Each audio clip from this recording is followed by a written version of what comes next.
देखिए, rail budget हमने सुनने की पूरी कोशिश की है, लेकिन पूरे तौर पर वो मेरी समझ में आ नहीं सका। अब पढ़ने के बाद बाकी पूरे तौर पर हम जान पाएंगे। वैसे जो कुछ भी सुन पाया, समझ पाया, उसमें मैं एक ही सुझाव देना चाहूँगा रेल मंत्री जी को कि जरा सेफ्टी पर पूरा ध्यान दें और संरक्षा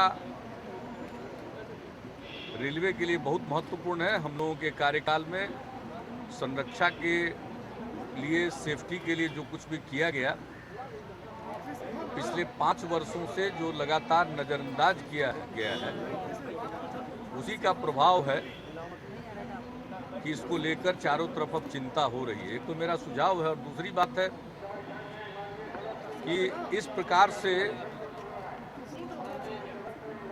रेल बजट में जिस प्रकार से उसको रखने की परंपरा पहले रही है, अब उससे थोड़ा हट करके था, इसलिए भी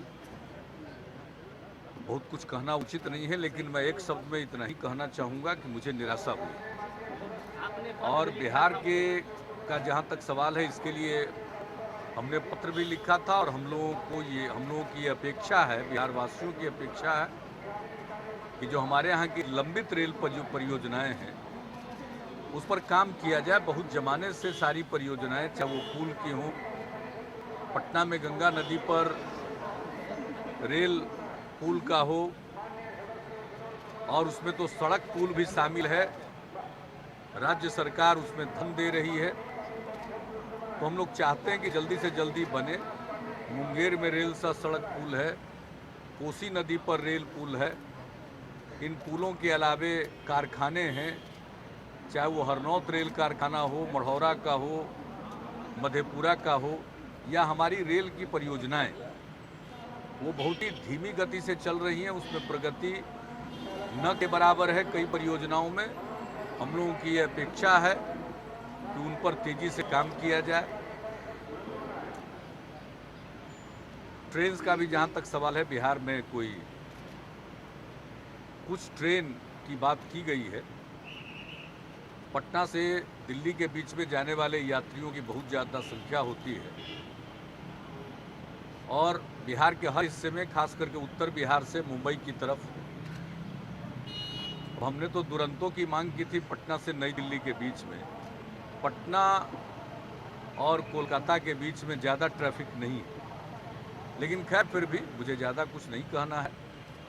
मैं समझता हूँ कि आगे हम लोगों की भावनाओं का वो ख्याल रखेंगे। फिलहाल आज तो उस बजट को समझने में कठिनाई है, पूरा पढ़ने के बाद और पता चलेगा आर्थिक स्थिति।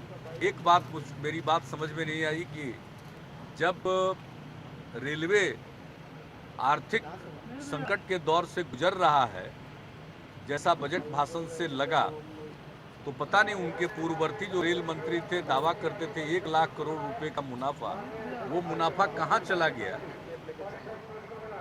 हम लोगों के लिए रहस्य बना हुआ, ये पहेली है। अगर 1 लाख करोड़ रुपए का मुनाफा था 5 साल में, तो अचानक दूसरे साल में रेलवे आर्थिक संकट के दौर से कैसे गुजर रहा है? तो इन बातों का भी कोई स्पष्ट तौर पर खुलासा नहीं हो रहा कि इतना ज़्यादा मुनाफा था, वहाँ से ये संकट आ गया, पता नहीं क्या मामला है। खास प्रदेश के लिए कुछ ज़्यादा मेहरबान है, उसके बारे में मुझे नहीं कहना है। विधानसभा में मोदी जी ने बिहार का बजट पेश किया है, क्या कहेंगे? देखिए, हम लोग की सरकार का बजट जो आज उप मुख्यमंत्री और वित्त मंत्री जी ने प्रस्तुत किया है, वो हमारे प्रगति की कहानी कहता है। बिहार का विकास हो रहा है, और इस बार का बजट विकास की गति को तेज करेगा। योजना का आकार 24,000 करोड़ रुपए का है, और हर क्षेत्र में तरक्की हो रही है, और टैक्स से प्राप्त होने वाली आय में भी वृद्धि हुई है। बेहतर वित्तीय प्रबंधन की निशानी है ये बजट, और बिहार विकास के रास्ते पर बढ़ रहा है, उसका प्रमाण है, और बिहार और तेज गति से आगे बढ़ेगा। तो ये बजट बिहार की गति को तेज करने वाला है।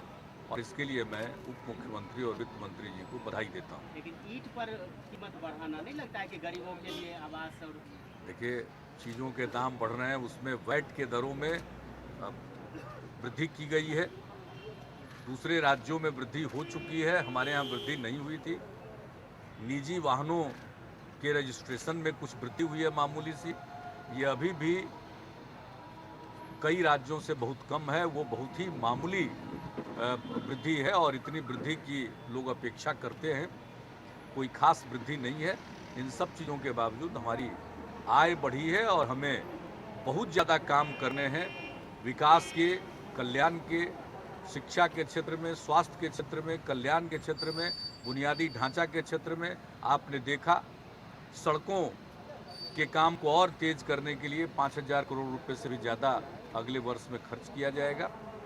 शिक्षा के क्षेत्र में, स्वास्थ्य के क्षेत्र में, और बच्चों का हेल्थ कार्ड बनेगा। 3 करोड़ से भी ज़्यादा हेल्थ कार्ड बनाने का लक्ष्य है। ये सारे काम जो सही मायने में विकास के लिए आवश्यक हैं। मानव विकास होगा, ह्यूमन डेवलपमेंट इंडेक्स पर हमें आगे जाना है और हमें खुशी है कि कई क्षेत्रों में अब हमारा राज्य राष्ट्रीय औसत से भी आगे बढ़ रहा है। जैसे टीकाकरण के क्षेत्र में हम आगे बढ़े हैं, तो हर प्रकार के सूचकांक में हम राष्ट्रीय औसत पर पहुंचना चाहते हैं और सिर्फ राष्ट्रीय औसत पर ही नहीं, उससे आगे बढ़ना चाहते हैं।